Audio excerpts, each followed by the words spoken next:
Sportscast. We're taking the lead, analyzing the game from the rink to the field. From the ice to the turf, we'll break it down. Discussing every win and every loss in town. We'll talk about the Canucks and the Lions. We are your irrational fans. We are your irrational fans.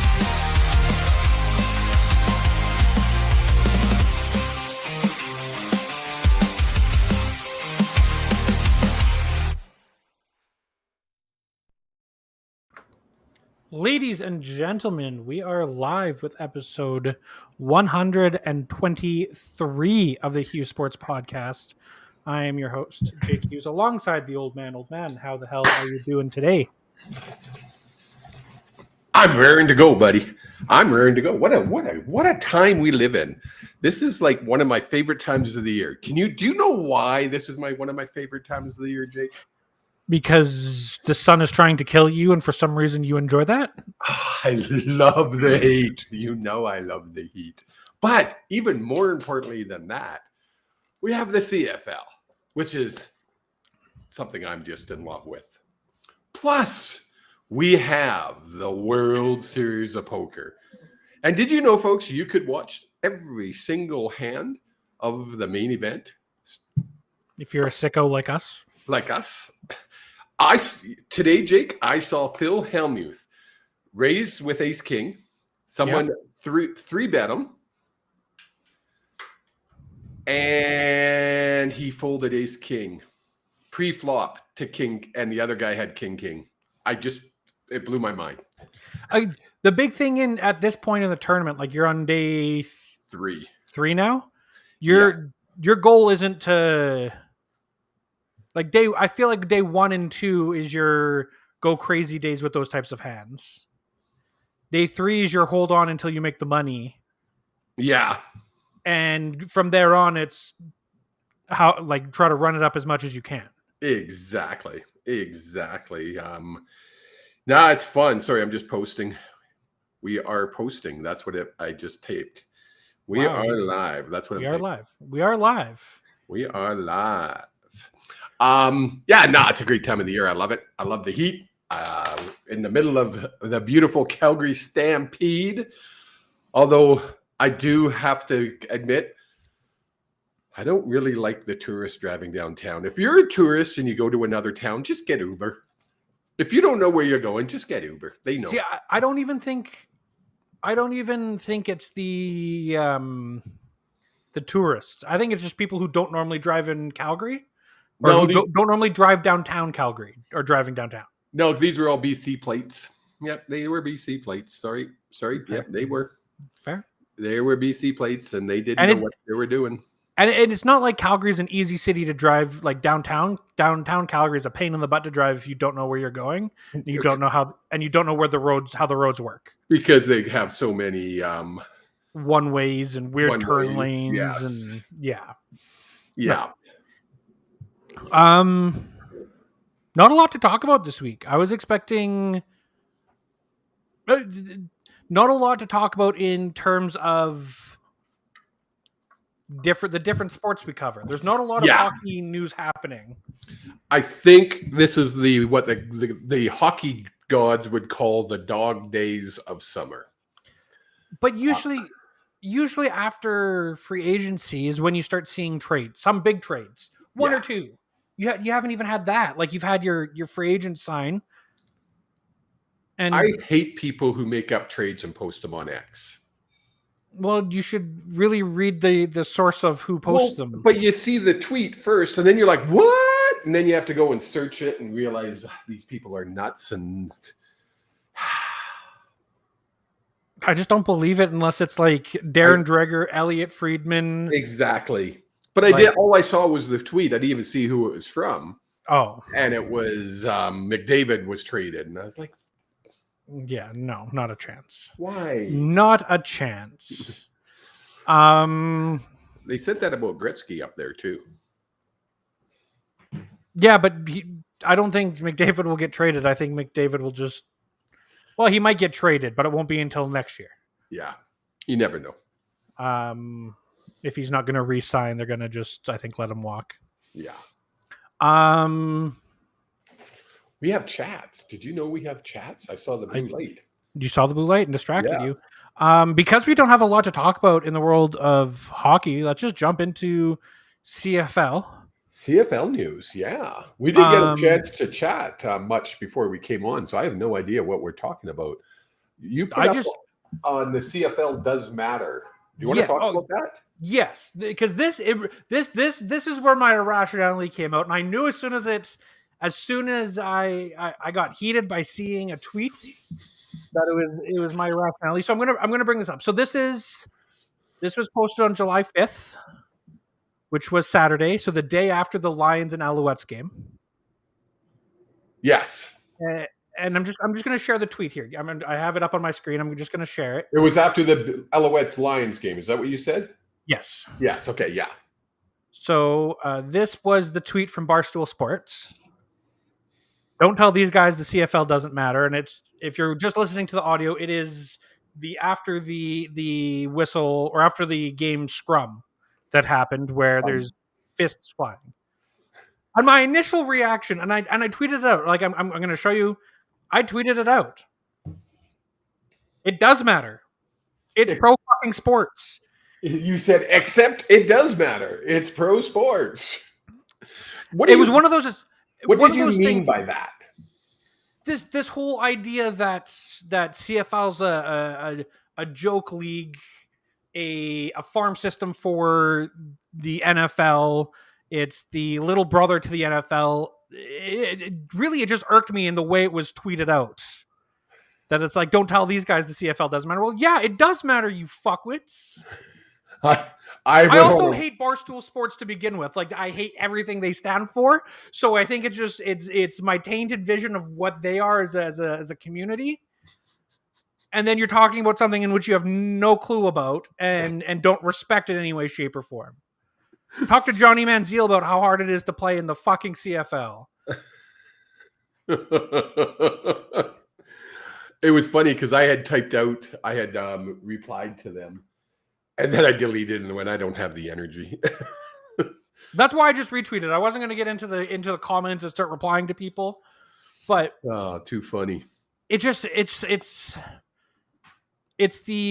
think it's the mentality that the CFL is a minor sport and not a major sport. And to a lot of Americans, that's how they view it, unfortunately. But we know different. Yeah. We know different. It was one of those things that as soon as I saw it, I quote tweeted it right away and was like, that's my irrationality come out. That is 100% my don't you dare kick the thing that I like to talk about and love. Yeah. But I'm also willing to be the first person to kick it if it needs to be kicked. But we're fans. You have to be a fan to be able to do that. Exactly. It's the you can't pick on my brother. Why? You pick on him. Yeah, he's my brother, not yours. Exactly.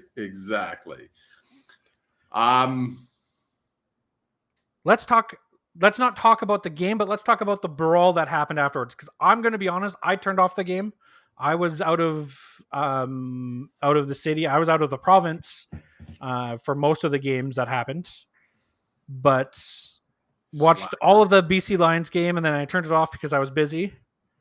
And then you'd message me doing. What were you so busy doing that you couldn't pay attention? Drinking and playing pool. Yeah. Where? What were you doing? I was out of town for your granddaughter's birthday. My niece's birthday. I was trying to get that out of you. Happy birthday, Missy. She's 2. Let me tell you, every time I go up there, it's like a new form of birth control for me. Love them to death. Love them. They are my nieces, and again, I can make fun of them and pick on them. No one else can, but I'm not ready for kids. I'm not ready for kids. I can't do this. They are. Exhausting. What are they now? 7 and 2, 6 and 2, 7 and 2, 7 and 2, 7 and 2. They are a handful. That's my daughter's kids because Jake obviously has been using birth control apparently. So he just told the world. Just going up to where we were is birth control in itself. That's funny. Let's hit into the week that was. No, wait. We rewind. We're going to talk about the scrum. Oh, yes. That's how we got onto this conversation. I want Yes. to talk about the scrum apart from the football game. Okay. But we have to talk about the football game to talk about the scrum. Well, no, to a degree, yes. Do you think there'll be any supplemental discipline for any of the people involved? If there's not, then there's something fucking wrong with the CFL.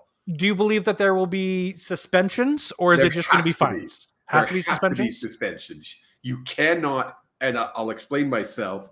You cannot allow that kind of after game. Well, you can't even, not even after game. You can't allow fighting in the sport of football. It's not hockey.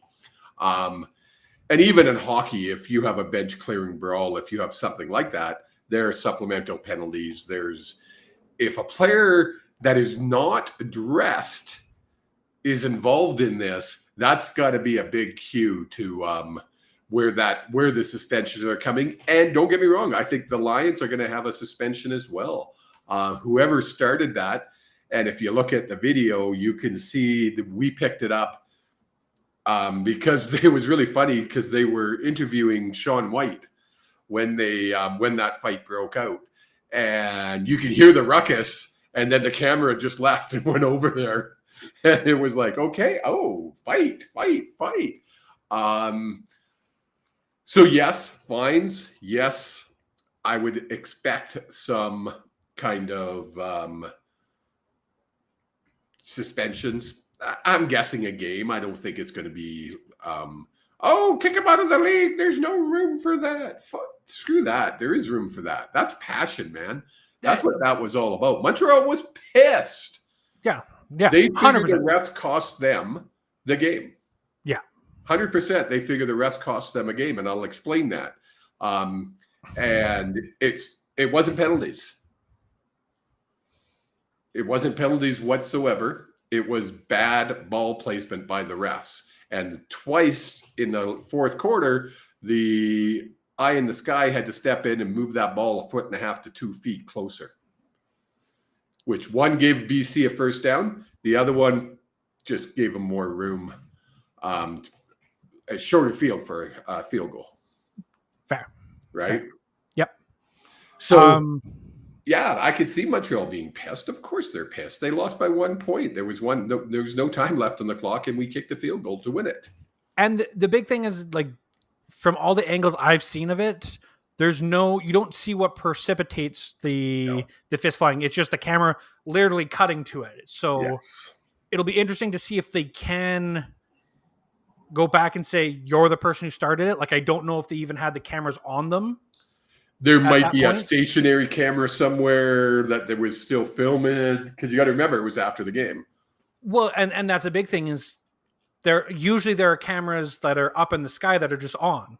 Where were they pointed? What was their angle of it, right? Exactly. So it'll be interesting to see. I was just looking up. It does look like usually on Thursdays is when they announce their discipline. I would think it would have been CFL? Wednesday because would they play Thursday now? Looks like it's Thursday mornings. Oh, okay. Except for last week where it wasn't announced until Friday because Monday was a day off or Tuesday was a day off. Yeah. Right. So makes sense. Not really, but whatever. I'm expecting them to announce it on. There is no Thursday night game this week. There's just 3 games this week. Just 3 games this week. Yeah. Right. So I'm expecting an announcement on Thursday. I expected teams to probably know Wednesday. Yeah, I'm sure. Or even tonight, they might already know. Yeah, they just don't make it public. Yeah, they probably let the teams know, then let the players know. See if there's any arbitration processes or anything that they can go through before they announce it to the public. So we'll see. We'll see on that. But let's jump into the week that was, because the week that was.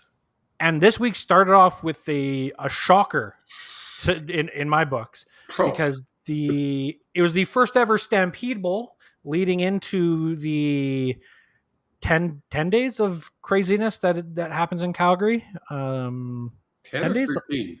I'm going to say 13. I don't know. Whatever it was. It starts on the 4th and goes until the 13th. So 9 days, 10 days. Maybe. But the Stamps hosted the Bombers, and the Stamps win by a 37-16 score. I just wrote here that the Stampeders showed up for the Stampede Bowl, and it really felt like it was just chemistry finally clicking on all cylinders for the Stampeders team. It was a lot of that, but it was also, and full disclosure, I was at the campsite for this game. So we had it on the TV, but we didn't have any sound on because we had a bunch of people there. Of course. But by the looks of it, did the Stamps play good? Yeah, the Stamps played good. Good. Bombers played horribly. Like, they just didn't show up. I agree that there was 3 or 4 clearly, maybe even more, 6 or 7 balls in the hands of receivers that just dropped. Just horrible. In the second half, they tried blaming it on this, like the announcers tried blaming it on the sun. And yes, don't get me wrong, that is a factor. But both teams have to contend with that, and the Stamps were making those catches. Oh, the wind was blowing. Oh no! Oh, the sun was shining. You're playing ball in the summer. You're gonna get sun. Get over it. But I also think the Stampeders' defense, whoever's play calling for the defense, deserves a lot of praise, because that game plan they had, where Coming down, literally they clogged up the middle, and contained, and they had faith in their secondary, which is something that the Lions might want to take a shot at. Faith in their secondary to play man on with a zone float. Yes. Which didn't give what's his name? Colaros a lot of time, and there was a lot of coverage sacks where you couldn't, technically he wasn't sacked, but the ball was thrown away, or the ball was thrown into double coverage. Yeah, it was definitely coverage. A lot of the plays was coverage. Yeah. No, they did. They kicked. They did. They did their job. I know I said earlier, early before the season started, that I wouldn't be surprised to see the Stampeders do a lot better than we thought, or the consensus thought. I'm even impressed based off of what we've seen after 5 weeks. Yeah. Definitely. And I think it's just going to get better, that the relationship between the receivers and Vernon Adams is only going to grow. Well, we knew when Vernon Adams was going there that team was going to improve. I mean, the guy is one of the best quarterbacks in the league, period. End of story. I'm not saying he's the best. I'm saying he's one of the best. He gives one of the top 10 to ever play in the league. I don't know. And he gives every team every team he goes to has a chance to make the playoffs. Right? That's how good he is. Just pop him into any team and you have a chance to make the playoffs. That's a damn good player. Exactly. Nope. Full marks for the Stamps, and boos to the Boo Bombers, because you didn't win the first Stampede Bowl, dudes. What's going to happen at the Banjo Bowl? Are you going to lose that one too? Ooh. Well, they lose all the cups, don't they? Yeah, it seems to be a cup thing. So maybe that's what every team has to do when they're playing the Bombers, is just put a cup up for I like it. I think you get that from your mother. Yes, definitely. Then on Friday night, I didn't get a chance to watch all of this game. I actually, just before you jumped on, old man, before we went live here, was watching the highlights for it. But the Red Blacks go into Edmonton, and the Elks get their first win by a score of 39-33. I put it here, Elks win wasn't clean, but they got it done. I didn't even get a chance to watch any of this game Friday night because he was drunk. No, I came home. I was trying to. Maybe I did watch part of it. I don't remember it because I fell asleep. I was exhausted from the week of camping, so I didn't get to see anything. But when I did see the score, I was kind of shocked. I was like, "What?" So Let's Wait, no, replay. this was the Sunday game. What's happened here? My days are out of whack. This was a that's Sunday what game. I Okay, was like, what? my days are all out of whack. I'll take the L on that one. This was the Friday night game. The Thank Hamilton you. Tiger Cats. This is the one I watched part of. This is the Hamilton Tiger Cats go into Toronto and win by a score of 51-38. Got to address a member of our audience. Do we have to? Yes, we do. Mr. Okay. Peterson, when you go camping with the Hughes, it's not relaxing. It's just saying. Just Carry on. time out. If you do anything with a Hughes, it's not really relaxing. Thanks for tuning in, Mr. Rod. You're the best. But yes, Ticats win by a score of 51-38. Yes. I truly think the Argos are still missing their quarterback. You mentioned it in your Old Man Predicts that was put out on socials this week that you were hopeful that he was going to be back. He is still not back. That's why I took him. And Arbuckle is good, but he's not great. And that was the difference, in my opinion, between these two teams. If I would have known he wasn't back, I would never have taken Toronto. But this game, for the first time in 25 years, 30 years, how long has the kick to win $1 million? Oh, yes. Been around? I did watch this game. Now that I remember, I did watch this game. 2 kickoffs, not 2 punts, not a punt and a kickoff. 2 kickoffs were returned in the same game, one by each team. And a gentleman in New West wins $1 million. I don't even know if they've announced that he even knows he won $1 million yet. Yes. He made a purchase online. He tried to buy 4 bags of dog or cat food and then accidentally purchased 45 bags of cat food. Oh, no way. Which multiplied his points because that was one of the entry multipliers. And that's how he got picked? That's how he believes he got picked. Oh my God. So what turned out to be one of those mistakes that you just kind of laugh off and you're like, what am I going to do with 45 bags of food? Turns into $1 million. How freaking amazing is that? That's a great story. Holy crap. Yeah. This was one of those games where the score kind of is misleading, but it was a fun game to watch. It was back and forth. And Ticats had the game most of the time, but you always had that feeling Toronto was going to come back and win it until near the end. It was like, oh my God, here we go. They're going to come back. But it didn't happen. Really until that final kick, the onside kick. Yes. That Hamilton recovered. It was like, okay, the Argos still have a shot. Right? They're what? I think the score ended at the same 51-38. So they were down 13 points, and you're like, well, there's a minute left. They have a chance. It's Toronto. Yeah. No, fun game to watch. And you're right. Toronto is missing their starter. We don't mention his name, but he is missing they are missing their starter. Who knows? I haven't heard anything about his return, or there's been so little about him and what's going on. Now, if people don't remember, he broke his leg. I believe. Was it a broken leg? Yeah, I believe so. I believe it was a broken leg. And it was it'll be interesting to see what happens if and when he does come back. June 27th. It was announced Chad Kelly will not return until week 7 at least. Oh, wow. Wow. He is recovering from a leg injury. The recovery timeline was impacted by toe infection. Oh. That delayed his ability to rehab the injury. There we go. So we have I'm not making a toe injury joke. I'm not. You can't so at least me. There was an infection in his toe. That's serious shit. So at least until the end of July, he is out. Wow. Okay. Now I'll make a mental note of that, and I won't pick the Argos again.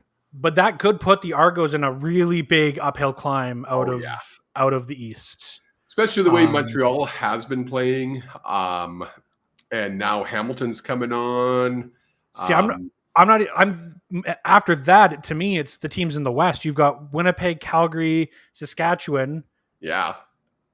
BC and Edmonton might be fighting for that third place in the East Could the be. crossover.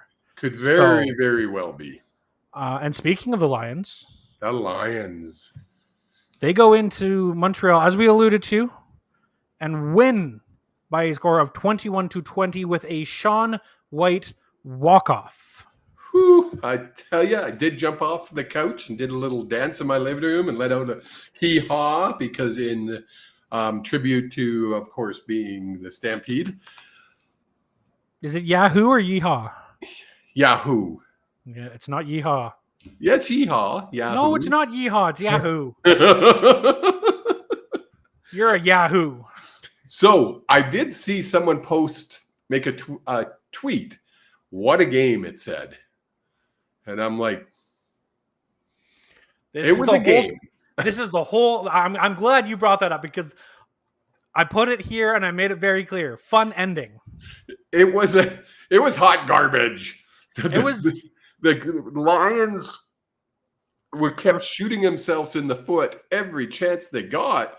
It was like, do you guys not want to win this? Like, it was insane. The amount of penalties that were the Lions were called on. Okay, we need to come up with a proper definition of what pass interference is. Well, you said it before. You're putting yourself in a position to have that called. Yes, 100%. But right? there's a couple times where literally you're turning your body and you collide because the receiver makes a cut and you're getting a PI call on that. Yes. How is that a call that's not reviewable? It's that, like, I get we don't want the eye in the sky because they take so long. I think the eye in the sky should be able to come on right away and say, hey, we're reviewing that. They've now got a minute. They've got less than a minute to determine if it's a deep review. Yeah. If it's a deep review, okay, we're going to commercial break. Announce that we're reviewing it. The game's already close to 3 hours long. Do you want to make it longer? No, you're a ref. You're a ref. You should be like, no, the refs make the call. I wish that was my mindset. I understand that mindset. The problem with that mindset is that the calls are, and it's literally in the rule book as a judgment call. It's a call that's really hard to overturn because, and I've had it before at amateur football where I'll throw a flag and we have a conversation. I'm like, he was there early, and they're like, not from my angle, he wasn't. It's like, okay, now we'll spend a minute standing there talking, and we don't have the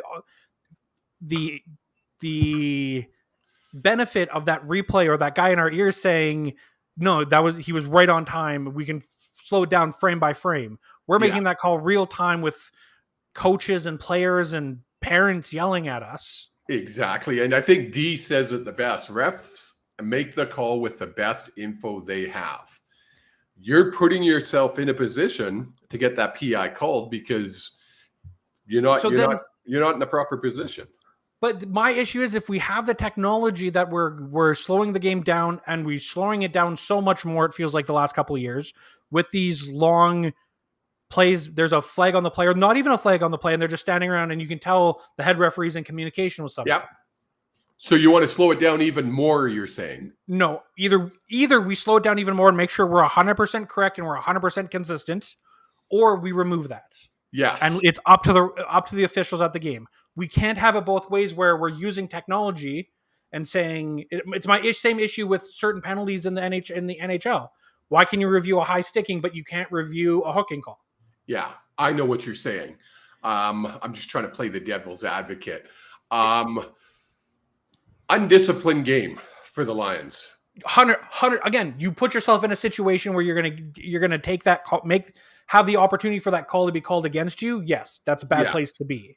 It's just the consistency. Horrible. I'm just trying to look it up. How many penalties? It was like 11 penalties for 146 yards. That's almost 15 yards a penalty. Right? When you break those penalties down, it's insane. Where did it go? There it is. Penalty summary. You've got 5 unnecessary roughness penalties. Just on the Lions. 5. That's insane. Right? And those are usually 15-yarders.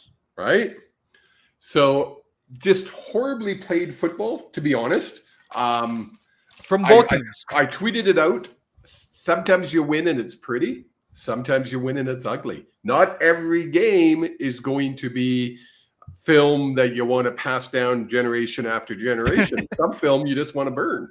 This is one of those games where you're not going to burn this film, but you're going to really learn, be able to, oh, hold on. If we had like individual coaches that could actually sit with your players and like if you had like a video replay coach for each position. Oh, so like a receiver coach could sit down or like each team could hire a former high level official and break down why those calls are made. Yeah.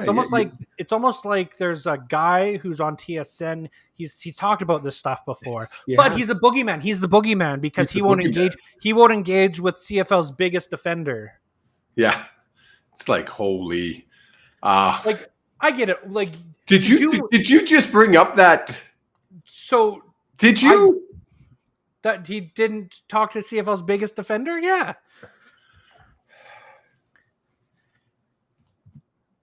I get. We won't mention that name on our show. Nope. No, did I mention any name? No. I get that in what we do. I'm going to take down this game, the game score, because it has nothing to do with what we're talking about right now. I get to do that. What we do, you have to have an ego. You have to think of yourself as a little bit important because of course you do. We're two idiots who talk about the CFL. And we've never played. And we're honest about that. We don't try to pretend like we're experts. We're giving you a fan's perspective. Yes. We also will be the first people to say, what the fuck do we know? We're idiots. We're idiots. There's some people out there who never played, worked for an organization. Worked for an organization, you say? And thinks they're God's gift to broadcasting. And we've never mentioned his name on this show. I'll give you that hint. So we know who it's not. Yes. Correct. Yes. 100%. No, to me, it's so simple that, and there's a lot of positive conversation happening out of Luke Wilson's comments. Yes. But there's also a lot of negativity. For the fact the jerk won't get back to me. Luke, don't be a CFL numpty, Luke. We have reached out. We have tried. We have reached out to you. We have messaged you. We have emailed you. And still, I'm looking now as I'm talking. I still do not see anything. Oh, there was one in my junk mail. No, that's not it. Luke, you let me down, buddy. He's also very busy. Like he is going to games. He's big timing us. Yeah, I don't think he's big timing us. I'm going to guilt him into it. Yeah, you know what? You go for it. There's also a guy, that the Exa guy, same thing. Yeah, he might be big timing you. He's big timing me. He also might be like working with his lawyers to figure out how to send you a restraining order without you know where it came from. So hey, the restraining order for Pasaglia passed. It doesn't exist anymore. All right. Rob was my witness. I did not hump his leg. Was there a thought of it though? No. Then we have the final game of the week. Anything else you want to talk about in this Lions Alouettes game? Because we covered the brawl at the end.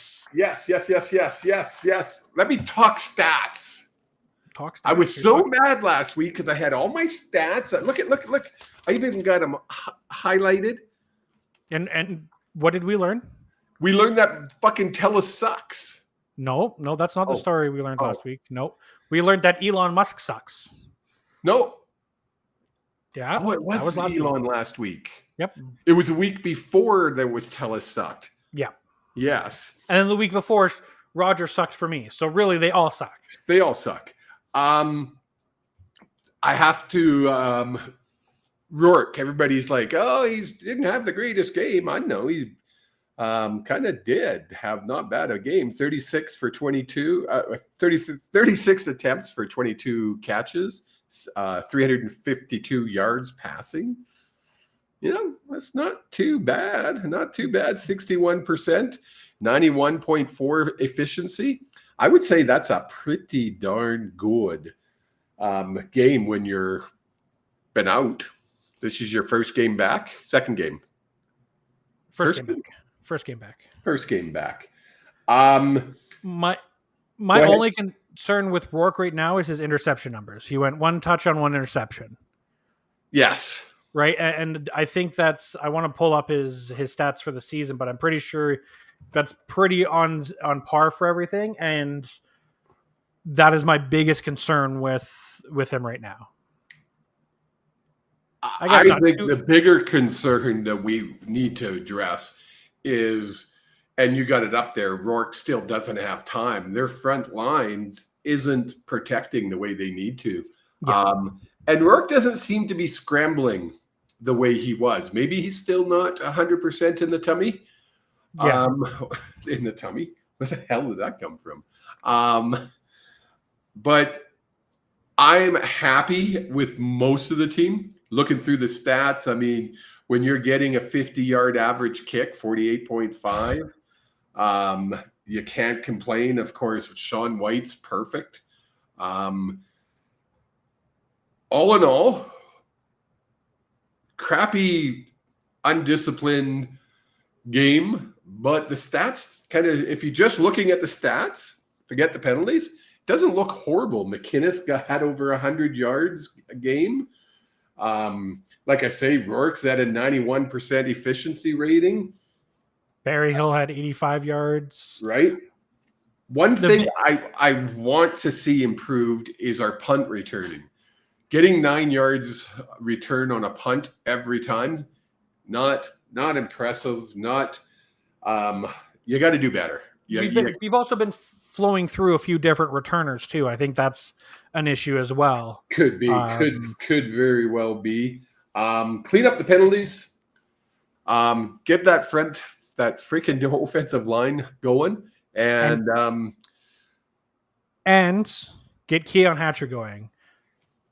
10 targets, 4 receptions for 48 yards. Yes. Yeah, that average is good, but he needs to be catching 6 or 7 of those. Exactly. Yeah, I don't disagree. That's the only one. Like I pulled up the stats here as well. That's the only one that really stands out to me. That's not a problem, but clearly other teams know that's Rourke's targets. Yes. Right. So maybe getting Barry Hill and McInnes and Aberhart a few more targets is going to ease that pressure off. You got to be able to spread that ball out, right? Yeah, definitely. Yeah. Anything else on this game? No, we spent an hour on that one.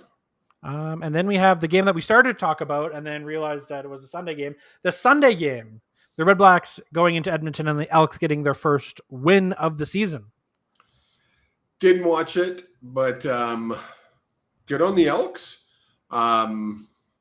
They came into the lead very early in this game, and their defense almost let them down. Oh, really? Yeah.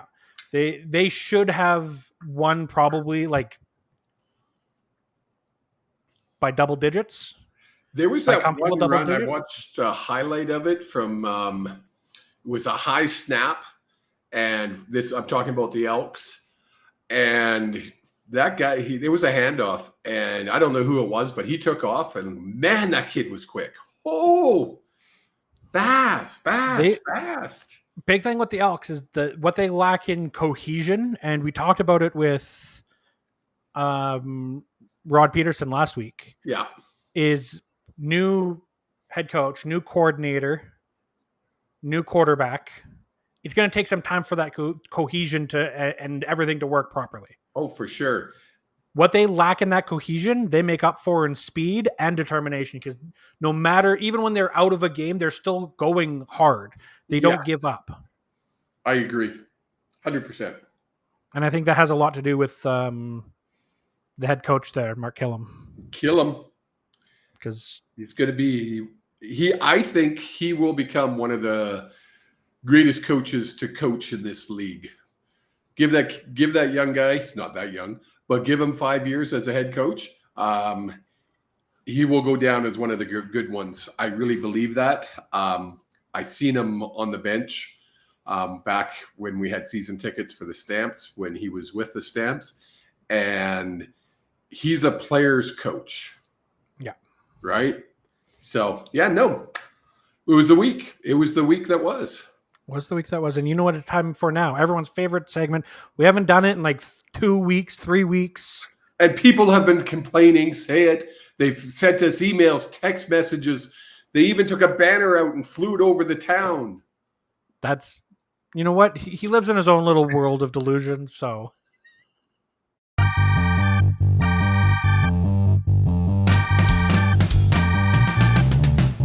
It's time for the old man predictions. How well did he do? Do-do-da. Do-dee-do. That is right, everyone. It is time for Old Man Predicts. How well did he do? Do-dee-da. Do-dee-do. And this week, the old man had probably his worst week in the history and has his worst record in the 3 years we've been covering the CFL, the 3 seasons we've been covering the CFL. Horrible. He went 1-3 last week. Only 1 correct, 3 losses. That puts his record at 9-11 this year. And I was going back looking at them. It's not like you're taking a lot of the underdogs, other than BC in a couple cases. You're taking games that are like 1.5 point spreads when you take them, and it just doesn't work. It's wild to me. But I have to tell you, as you know, I'm a gambler. I'm a kind of a degen, and I bet big bucks every week on my picks. I take it to the bank for $5. It's a parlay, and it blew up after the Winnipeg one because you have to get all 4 right when you do a parlay. That is how parlays work. Yes. Then I during the BC game at halftime, I decided to look at the half live bet. And they gave me 4.5 points. So I said, okay. So I bet another $5 on that and won like $30. It was awesome. Well, there you go. Yeah. But this week you have a real chance at going 3-0 here. I think so. So Friday we have the Calgary Stampeders taking on the Saskatchewan Roughriders in Saskatchewan, I believe. Yes, it's in Saskatchewan. And you when you mention the Riders, I'm told that you have to say the undefeated Saskatchewan Roughriders. That makes me sick.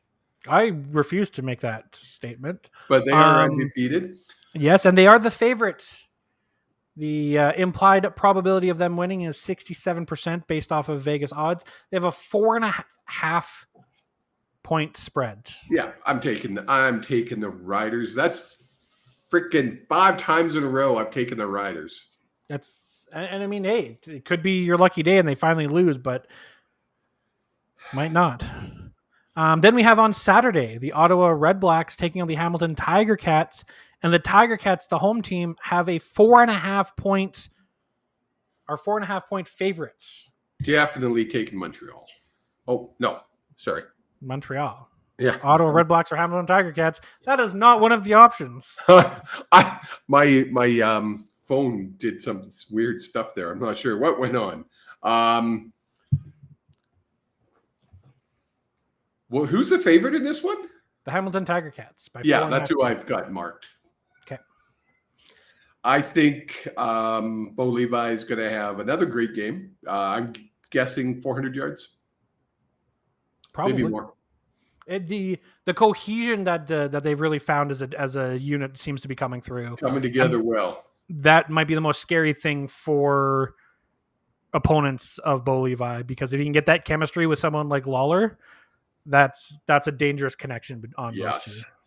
And then rounding out the week, we have the BC Lions taking on the Edmonton Elks in Edmonton. And the Lions are 2.5 point favorites. The bottom of the West are playing off. If we were the Bombers, I'd call it the Loser Bowl and we'd win. Of course, I'm taking my Lions, but it's one of those games. It could be at the coin toss of the week because both teams are coming off an emotional win. Both teams desperately need to string some wins together. Yeah. So I think this could be this is the type of game that could go one of two ways. It's either going to be like a 1 point walk off field goal win, or it's going to be a blowout. It's not going to be 5 points, 10 points. It's going to be one or the other. I was going to say they have the over under at 50.5, and it's basically even odds on either end of that. Yeah. So, even Vegas doesn't know which way it's going to go for point wise. So yeah, it could be a 14-13 game, or it could be a 55-56 game. Yeah. So the old man has predicted for week 6, and I'd like to point out I tried to put in your predictions before you even logged on today, and I was off by 1. So I went 2-1. I thought you'd pick the Stamps over the Riders. Oh. Why would you take the Stamps over? Are you actually taking the Stamps over the Riders? I would be taking the Stamps over the Riders. Really? Even though the Riders are undefeated? They're coming off of the bye. I think the Harris is Stamps. back. I think the Stamps are riding that high of beating the Bombers. They looked phenomenal in that game. Not only did they beat the Bombers, they destroyed the Bombers. They didn't look phenomenal. You know, we had this talk before a couple of years ago, before we started this program, and we said I said I would do this with you on one condition. Yeah. No doing crack before the show. Well, I didn't do. I mean, if this is me on crack, I'm very, very mild. No, there's. They didn't look phenomenal. Come on. In comparison to how the Bombers looked, who have been the cream. Horrible. Again, do we know that the Bombers looked horrible because of how the Stampeders played? God, you suck. Look, you're gonna go 2 for 1 this week because I'm going 3-0, and when I do, you are going to say you are the best, Dad. You are the best. You will never hear those words come out of my mouth. I've heard you say that once before. Wrong. It should be more than once. I don't think so. I think it was when we were in Vegas. Yeah. If I was in Vegas, I was drunk. I have no clue. What happens in Vegas stays in Vegas. Thank you very much. Oh, damn.